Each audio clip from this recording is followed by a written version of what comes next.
जब हमारे देश में, मुल्क में जैसे हालात चल रहे थे बॉर्डर पे, तो दो बहनें हमारी, सोफिया कुरैशी जी और व्योमिका सिंह जी, दोनों बहनों ने जिस तरीके से हमारे देश को लीड करने का काम किया, ये आप सभी ने देखा होगा। हमारे हर एक जिले से एक सोफिया कुरैशी, एक व्योमिका सिंह, इस तरह की महिलाएं निकल सकती है। ये जो इलाका है मेरा लोकसभा क्षेत्र नहीं लगता, लेकिन यहाँ से हमारा जो लगाव है वो बहुत पुराना है।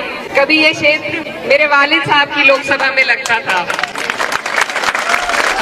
तो आज 16-17 साल बाद, 16-17 साल हो गए उन्हें इस दुनिया को अलविदा कहे हुए, लेकिन उसके बावजूद जितना प्यार आप लोगों के दिल में उनके लिए जिंदा है, इससे ज्यादा खुशी और किसी बात की मुझे नहीं हो सकती। तो मैं दिल की गहराई से आपका शुक्रिया अदा करती हूँ। और जब भी मैं कैराना में बैठती हूँ हर जुमेरात को, तो बड़े तादाद में मुजफ्फरनगर से लोग वहाँ आते हैं जिनका कोई काम नहीं होता, ना मैं उनका कर सकती हूँ कुछ काम, लेकिन सिर्फ ये जो प्यार और मोहब्बत का रिश्ता है, जिसकी नींव मेरे वालिद साहब और आपने मिलकर रखी थी, सिर्फ उसी के बुनियाद पे बहुत से लोग यहाँ से चलकर आते हैं। तो मैं उनका भी दिल से धन्यवाद देना चाहती हूँ। ये जो लगाव है इसका कोई मोल नहीं है। और आज जिस कार्यक्रम में आपने मुझे यहाँ पर बुलाया है, जहाँ पर हम छात्राओं का सम्मान करने के लिए आए हैं, ऐसे कार्यक्रमों में आकर एक जनप्रतिनिधि होने के नाते मन को बहुत खुशी मिलती है, क्योंकि जो भी विकास है सिर्फ सड़कों से विकास नहीं होगा। जब तक हमारे बच्चे और उनका मुस्तकबिल हम नहीं संवारेंगे, तब तक हमारा विकास पूरा नहीं हो पाएगा।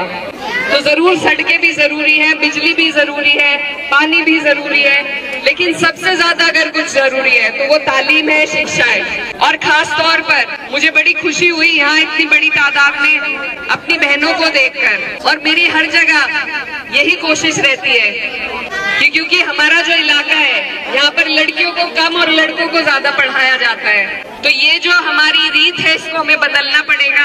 ये बदलाव आपको और हमें समाज में लाना पड़ेगा। और इसमें शोभान भाई जैसे जागरूक लोग जिस तरीके का काम समाज में कर रहे हैं, उससे बहुत फायदा हमारा होगा। तो ऐसे लोगों के लिए एक बार मेरी आपसे गुजारिश है कि तालियों के साथ इनका धन्यवाद हम सबको करना चाहिए। और अगर तालीम पे ध्यान नहीं देंगे तो चाहे कितनी भी सड़कें और हाईवे निकल जाए, हम पिछड़े के पिछड़े रह जाएंगे। मेरे घर वालों पे जब इतनी मुसीबत आई तो मैं एक जीता जागता सबूत हूँ आपके सामने कि सिर्फ मेरी तालीम की ताकत थी मेरे पास, कि उस ताकत के बलबूते में किसी चीज से नहीं घबराई। पुलिस प्रशासन, हर तरह की जांच, मेरे भाई पर, मेरी माँ पर मुकदमे, लेकिन सिर्फ मेरी तालीम थी जिसने मुझे ताकत दी, हिम्मत दी आगे बढ़ने की। और इसी बदौलत आज मैं देश की सबसे बड़ी पंचायत में आप लोगों ने पहुंचाने का काम किया। और अभी आपने देखा होगा जब हमारे देश में, मुल्क में जैसे हालात चल रहे थे बॉर्डर पे, तो दो बहनें हमारी, सोफिया कुरैशी जी और व्योमिका सिंह जी, दोनों बहनों ने जिस तरीके से हमारे देश को लीड करने का काम किया, ये आप सभी ने देखा होगा।